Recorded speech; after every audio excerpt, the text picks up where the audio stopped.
Nerd Box. Can't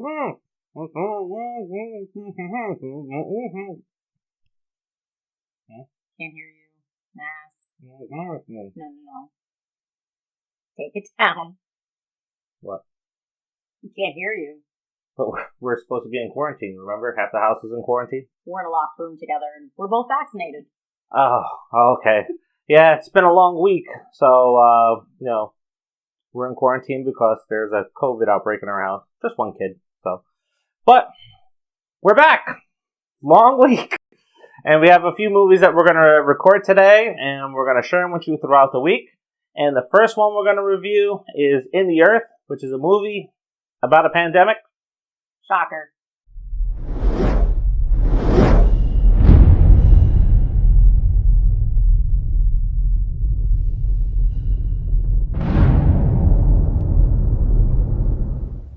In the Earth, by Ben Wheatley, starring Martine,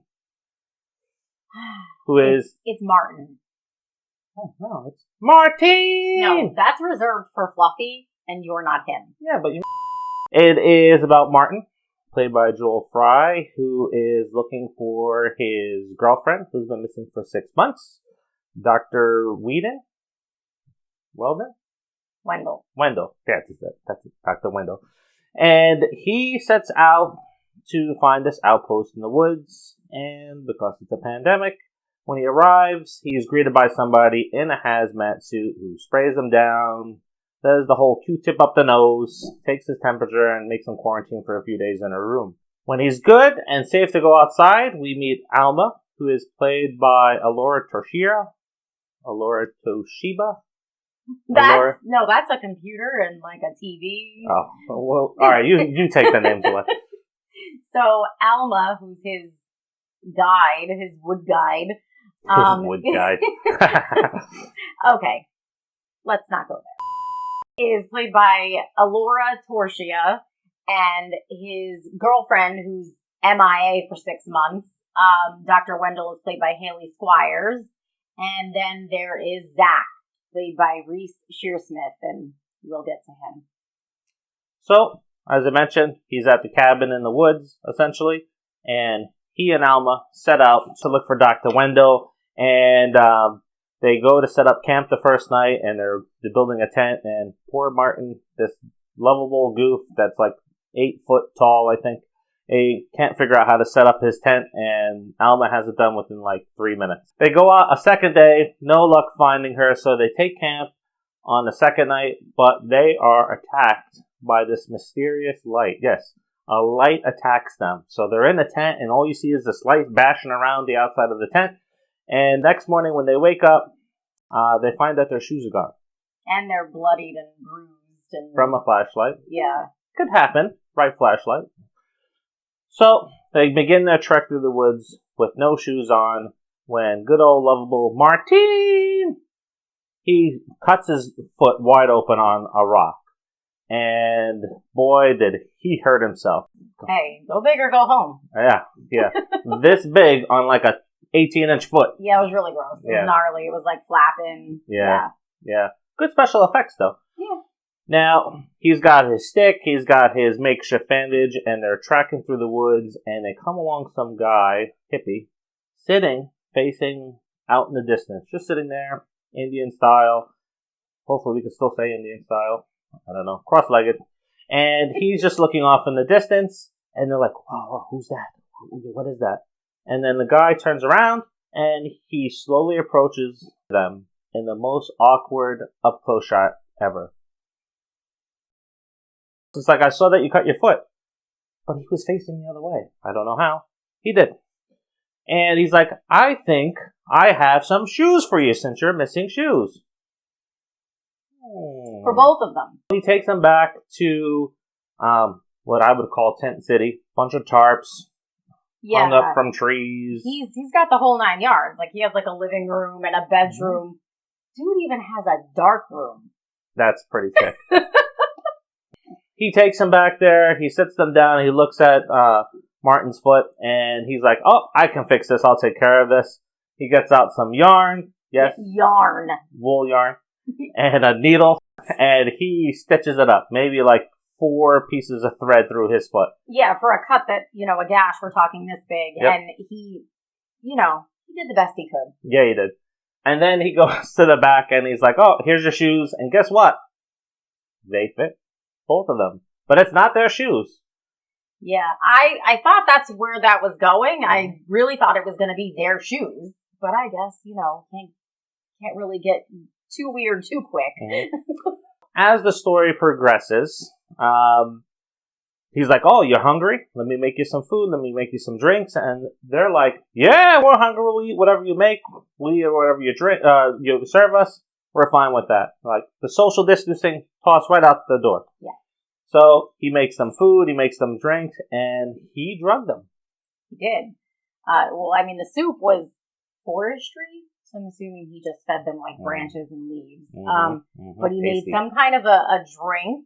My Starbucks people, this will make sense. It was a pink drink.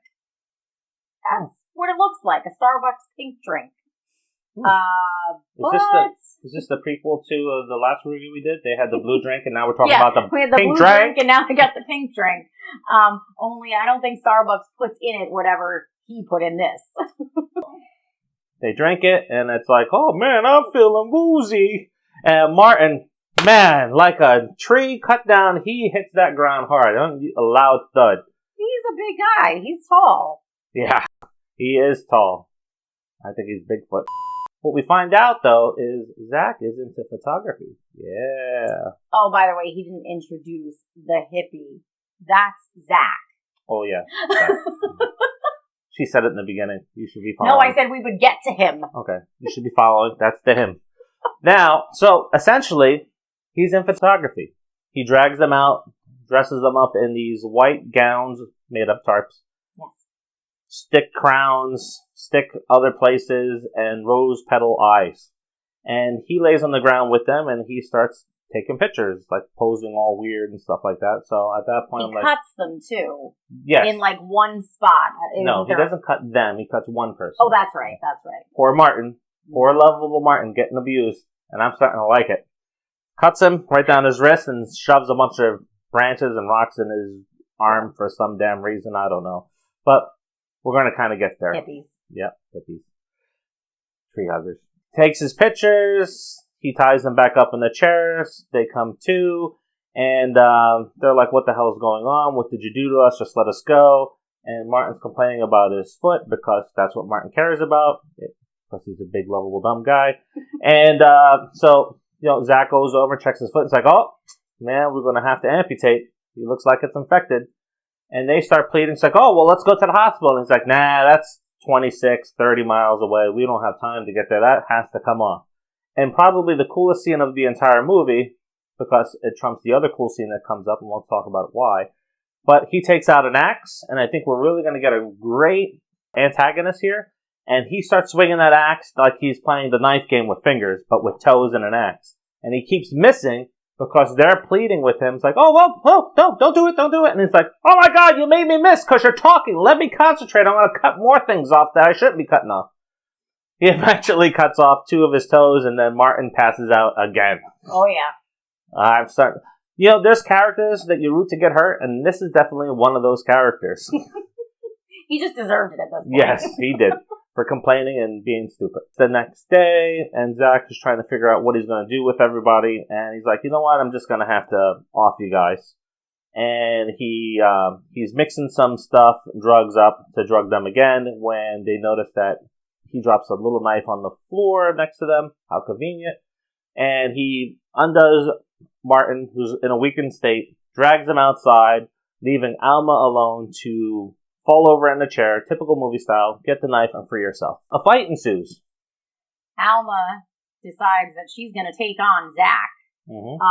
And she's not a big girl. No, she isn't. She's not a big girl, and she actually took a piece of photography equipment, one of the developing canisters, and she whacks him in the head. She thought she was Babe Ruth, man. She pointed and so, oh yeah, she was like right there, and she did it, and she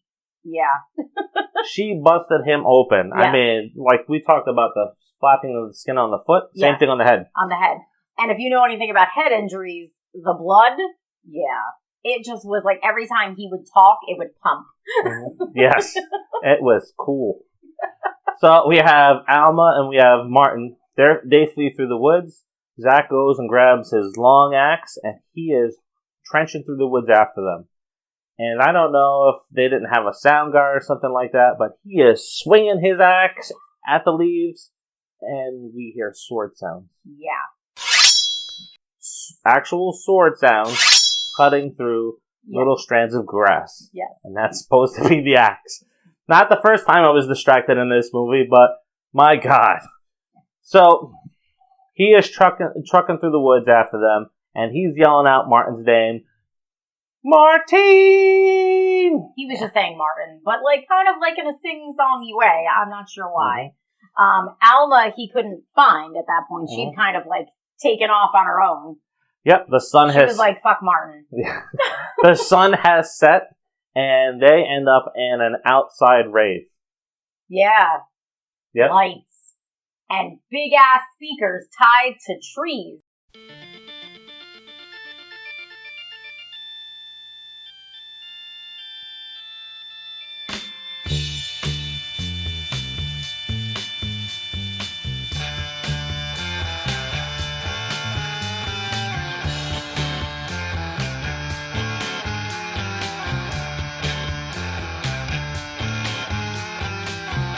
What, man?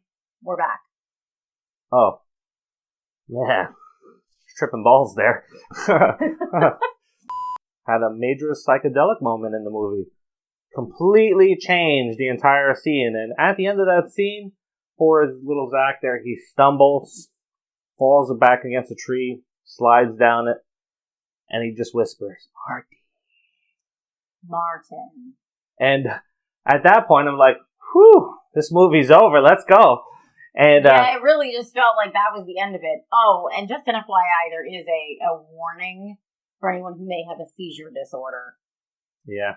I think I could have had a seizure, and I don't have a disorder. Yeah. Sadly, I found out there was 45 minutes left in the movie. Yes. So I was like, oh, okay, I guess we're going to finish watching this movie. Night turns into day, and guess who they find? Dr. Whedon. I don't know who Dr. Whedon is, but they found Dr. Wendell. Her too. The missing girlfriend. Yes, they found her too. Just Dr. Weldon. If we thought batshit crazy was over, boy, we're going to find out new batshit crazy. The doctor, I'm not going to try the last name anymore, is explaining to him about Zach going crazy and believing that the trees are alive and he can communicate and talk to them. And he was sent there to do some sort of nature's work. And she's like, but wait a minute, I can talk to the trees. And she pulls out her DJ headset and she's like, here, let me play some music for them. This is how they respond. Mm-hmm. And she starts mixing her fat beats. Yep, I said fat beats. And she starts playing the beats and she stops and she's like, listen, you can hear the trees respond. You hear like the wind blowing and little cracks of the trees and stuff like that happening. You know, nature. Yeah, wind. Mm-hmm. That's what it's called, wind. Yeah. From there, what happens is she notices that Martin is hobbling around on his foot.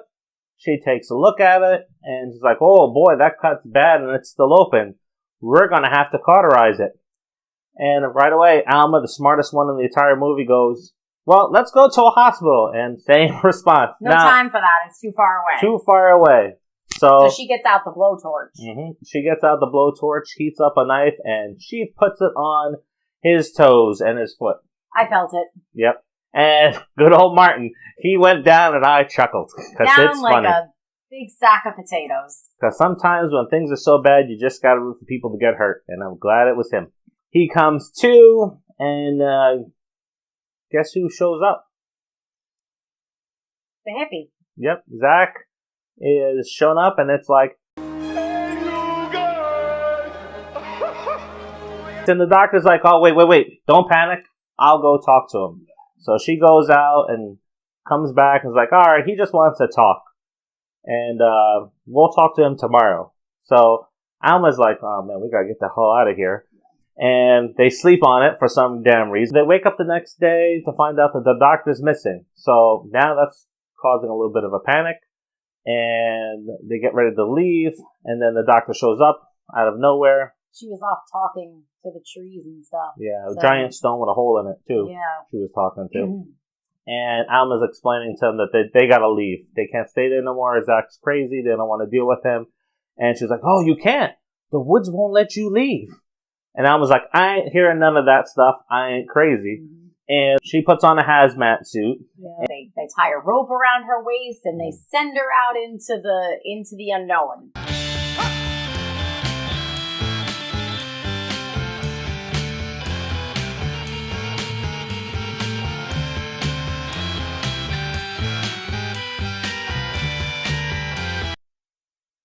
Cool shirt, man. What the fuck? Martin pulls her out. Good thing she's small and he's big, so I'm surprised he actually got that done right, since he couldn't put a tent together. But he pulls her out, and night falls, and Zach shows up with his trusty axe. And if you think this movie is good, we're not going to spoil the ending for you. Go and check it out. What did you think of it? Okay, so the only reason I'm not going to give it an F is because I kind of like Zach. I think they dropped the ball with him. I think they could have done so much more with him, but I like him. He's kind of funny. So I'll give it a D because I like Zach.